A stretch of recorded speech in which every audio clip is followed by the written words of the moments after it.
Sergeant Preston of the Yukon. Unchain, on you huskies! Gold discovered in the Yukon. Back to the days of the gold rush. And the adventures of Sergeant Preston and his wonder dog, Yukon King, as they meet the challenge of the Yukon in their relentless pursuit of lawbreakers.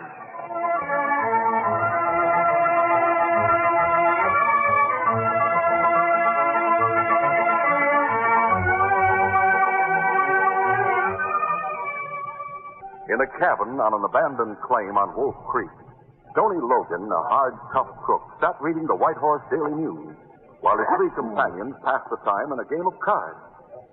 The others listened as Tony read a short editorial from the newspaper. Hey, listen to this, fellas.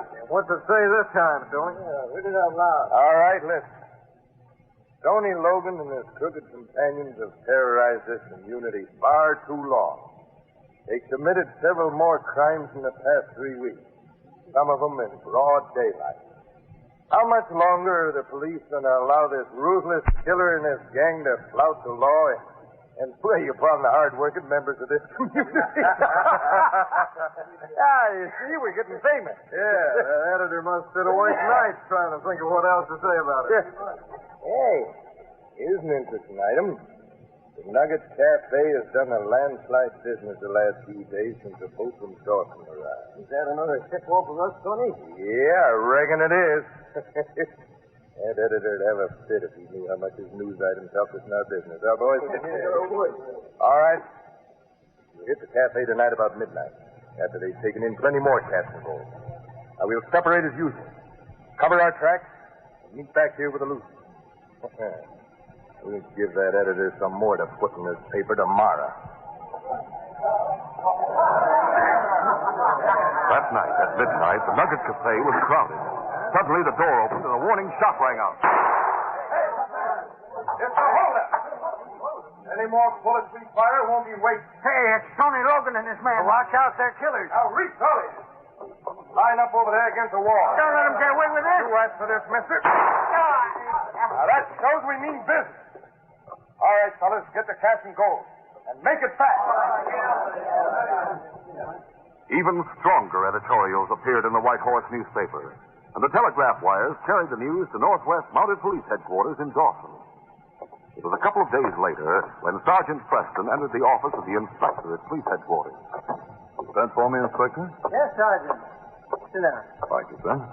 I'll get right to the point. A small gang headed by a man named Tony Logan has been terrorizing the prospectors in and around Whitehorse. Oh, I've heard of Tony Logan. Well, Logan and his men have openly and brazenly robbed and killed time after time in the past few weeks. The editor of the newspaper down there is raking us over the coals for not doing something about it. I see, sir. Sergeant, Tony Logan and his killers must be stopped. I'm sending you and a couple of other men down there to see that they are. Why, I'd rather take King, Inspector. Try it alone, if you don't mind, sir. If we need help, we'll get the constable in Whitehorse to work with us. All right, Sergeant, if that's the way you want it. But one way or another, I want Tony Logan and his men. We'll do our best, sir. I warn you, Sergeant, they're killers.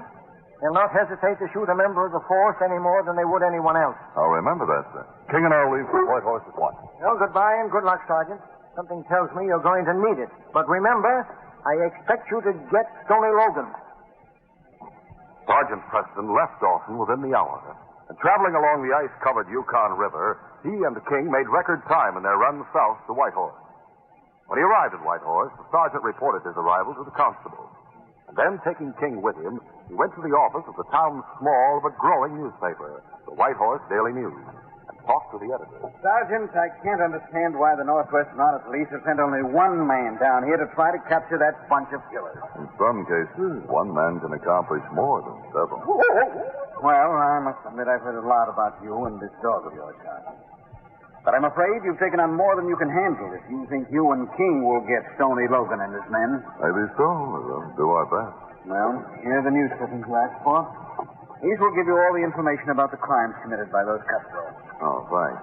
I'll look them over and try to get an idea of just how this gang works. If there's any more I might do to help, just call on me, Sergeant.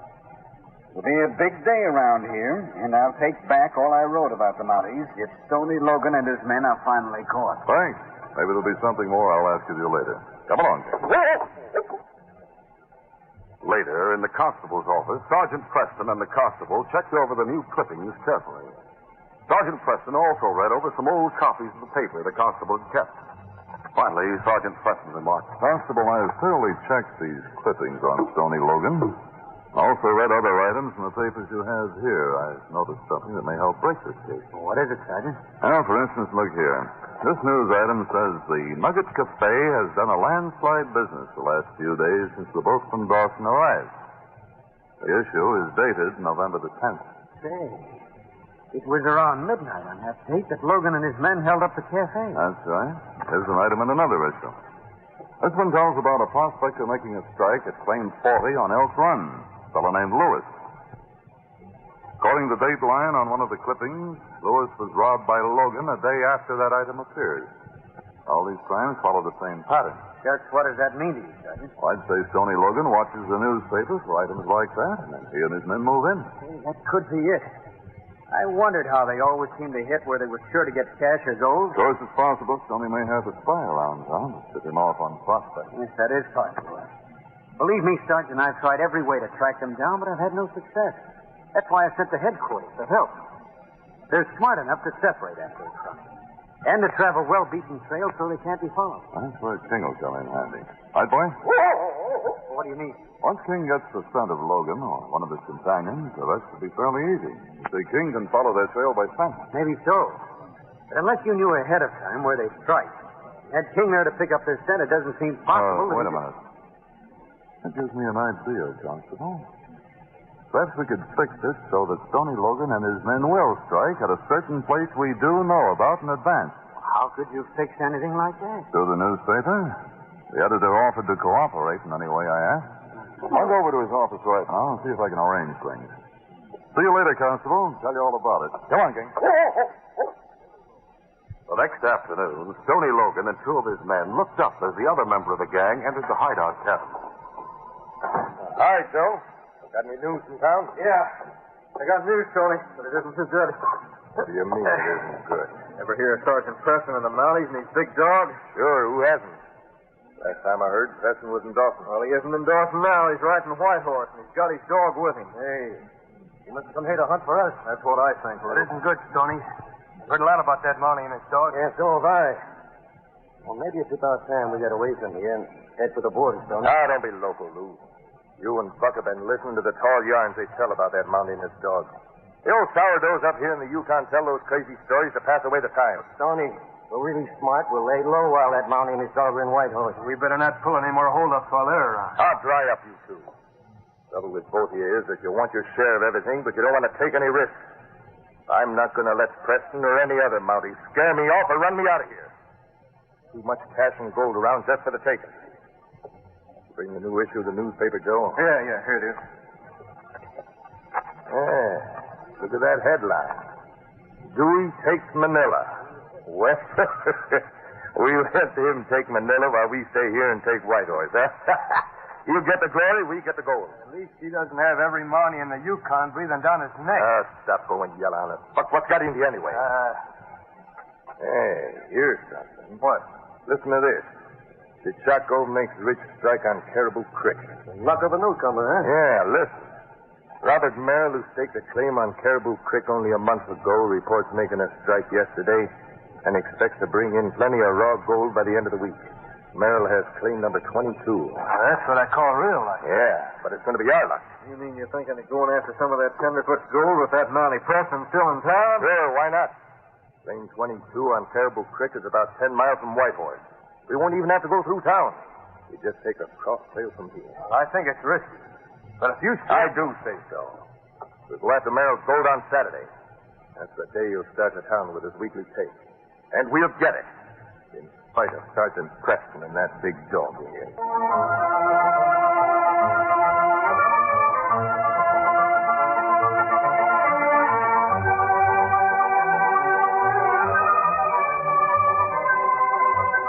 Now to continue.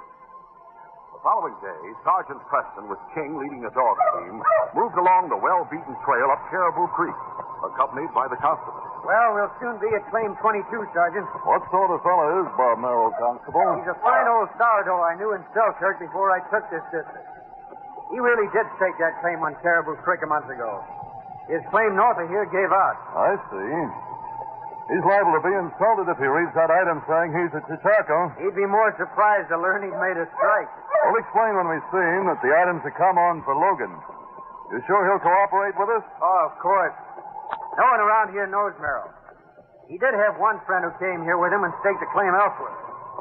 But that friend was killed by Logan in the cafe raid. I see. Oh, Bob Merrill came to me and said he'd do absolutely anything to help catch those killers. Now I understand why you suggested using his name. I know he'll do anything he can to help us in our plan, Sergeant. Now, that's the Merrill cabin just ahead. Good. Hope our plan works out, but if it doesn't, we'll try something else. Working! Hey, you huskies! Let's go inside. Come along, fella.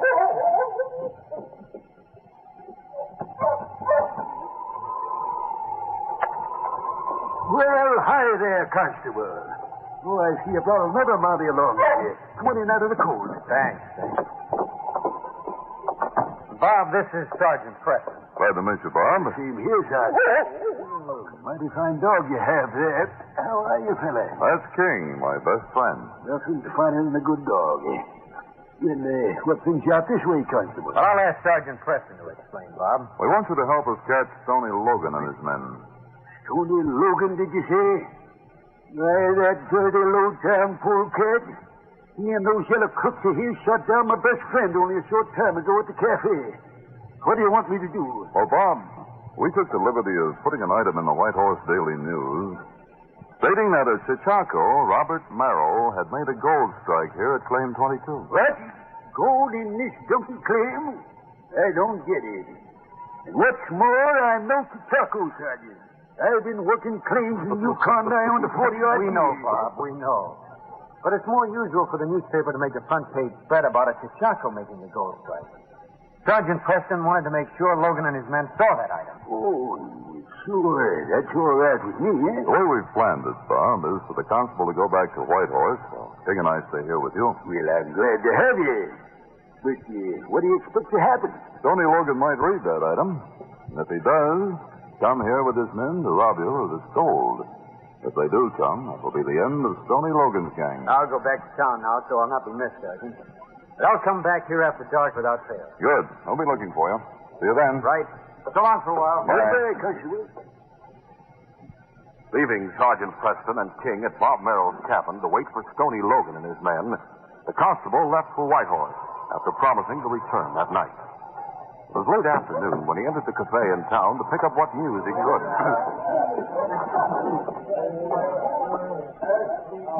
As the constable walked to the bar, Buck and Lou, Logan's men, were talking to a sourdough. You sure about that, mister? Yep, I'm sure, all right. The White Horse paper doesn't usually print things that aren't true. Well, can't help that.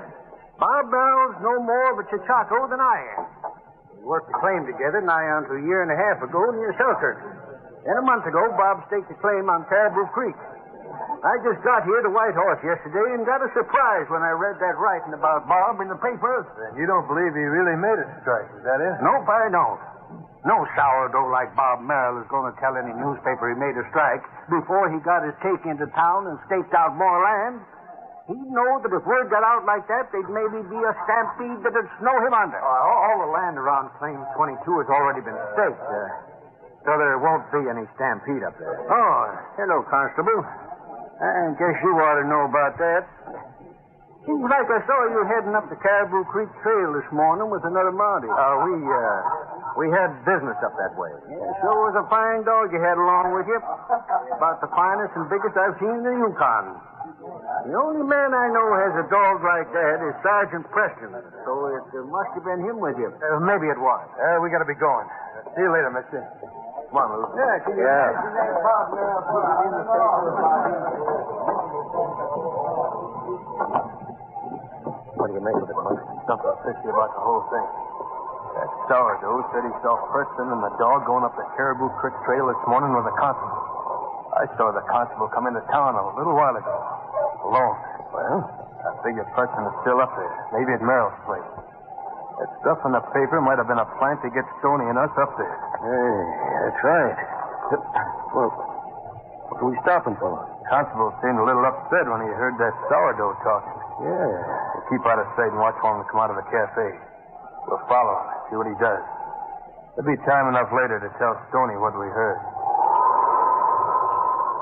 The constable left the cafe and went to his cabin. And then with his dog sled, he started out along the Caribou Creek Trail. He didn't know that two of Stoney's men, Buck and Lou, followed along behind him. Hush, you huskies! The constable was making good time along the hard-packed trail. As he and his dog team approached a point where a cross trail from Wolf Creek joined the Caribou Creek Trail, he halted the team for a short rest. Ho, ho, ho! At that moment, a shot rang out, and the constable fell to the ground wounded. Yeah, all right. Come on. Yeah. Yeah, through the shoulder. Yeah, it was a good shot. If I do say so myself. Why did you shoot him, Buck? Can't figure it out. I got to thinking. If he told Preston the sourdough at the cafe was telling everyone the story about Claim 22's a phony, Preston might come back to town. What if he did? If Preston doesn't hear about it, he'll stay where he is.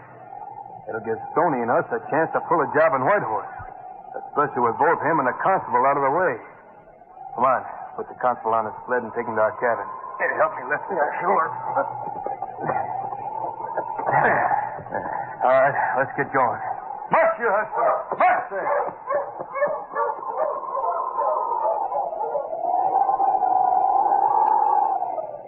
Meanwhile, as the night wore on and the constable didn't return to the Merrill cabin, Sergeant Preston became worried. Constable should have been here long ago, Bob.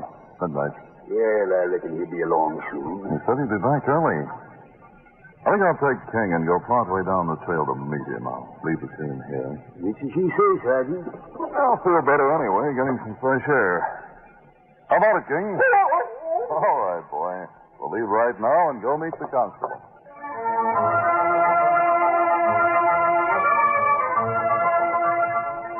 Now to continue. With King running along ahead of him, Sergeant Preston set out along the Caribou Creek Trail. King ran just beyond where the cross trail joined the one they were following. Then he stopped, sniffing the ground and barking excitedly. What is it, King? Sergeant Preston knew that King was trying to tell him he had found a familiar scent. For a moment he was puzzled. Then it came to him. Oh, it must be the constable scent you picked up, boy. I don't understand. Why? What's this? At that moment, Sergeant Preston noticed a dark stain in the snow. He stood looking down at it a moment, and then realizing what it meant, he turned to King. King, find the constable. Find, boy. It was after midnight when Buck and Lou arrived at the cabin where Stoney Logan and the other member of the gang, Joe, were waiting. Buck told Stoney Logan all that they had heard at the cafe concerning Bob Merrill. When he mentioned that the constable and Sergeant Preston had gone to Merrill's place together, and that the constable was on the way back there when they shot him, Stoney interrupted. What I want to know is why you shot him and brought him here. Don't you get it, Stoney? Look. That story was a plan in the paper to get us to Claim 22 so they could grab us. I figure with the constable here and Preston and the dog still waiting over there, it leaves the way wide open for us to strike somewhere else. Yeah, I see what you mean now, Buck. It was darn good figuring at that. What are we going to do about that Mountie on the cart? Plenty. First, Lou, you go out and unhitch his dogs and scatter them. We'll hide the sled in a snowdrift. Sure, right away. Now, Buck, you and Joe tie that Mountie's hands and feet. We'll take him out back and toss him under a snowbank. He won't be found till spring. Sure. Listen, Logan, shoot me and get it over with. No. I like this way better. Now, get busy, you two, and tie him up. Right. Come on, Joe. Get some rawhide. We're going to start right now. We're all hands for this. Shut up. Listen to Lou outside. He's having trouble getting those dogs unhitched. Yeah, I hear him. Well, I'll hold your feet. I got his hands tied. Now, you two take him out back, like I said. No, wait a minute. I'll go along and be sure he's well covered by the snow. Put your parkas on, too, fellas.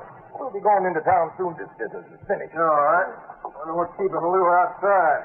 You ought to have those dogs settled by now. Yeah, that's right. I guess we'll find out. Don't move, Hey, what? Are got one of your men outside. You three are next. The Mounties. Preston, I'll hold it. No, my arm. Get him, Joe. I'll try it.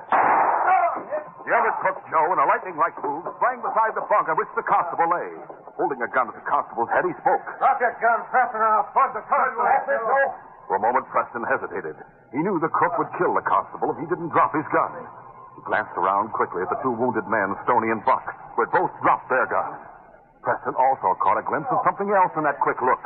The intelligence-old King had crept through the shadows along the wall and was to one side of Joe, ready to spring. Preston spoke sharply. Get him, King. Take him over me. Moving quickly, Preston picked up the guns which Stoney and the others had dropped. Then he spoke again. Down, King. Down, boy. All right. The three of you stand over there and face that wall. Watch them, King. Constable, are you all right? I have a shoulder wound, Sergeant. They tied me hand and foot and were going to bury me in the snow. I'll keep an eye on them while I cut you loose. There. How about that crook outside, Sergeant? I got here just as he came outside to unhitch your dog team. King jumped in. I tied him up out there. I should have known you and that dog would outsmart us. We came down here to find you, Logan. I arrest you and your men in the name of the Crown. We'll attend to your wounds and then take you to jail. It'll be a relief to get them to town and behind bars, Sergeant. Yes. None it will please me to say this case is closed.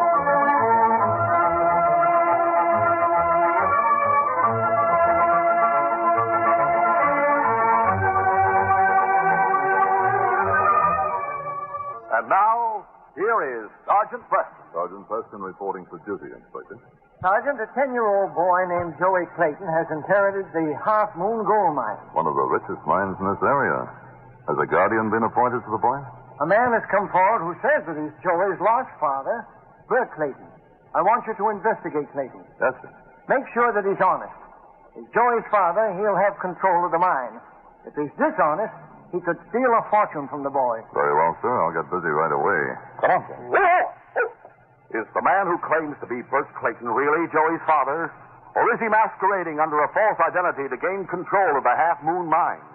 If so, he'll undoubtedly resort to desperate measures to keep Sergeant Preston from exposing him. Perhaps he may even plot the sergeant's death. Be sure to hear this next exciting adventure.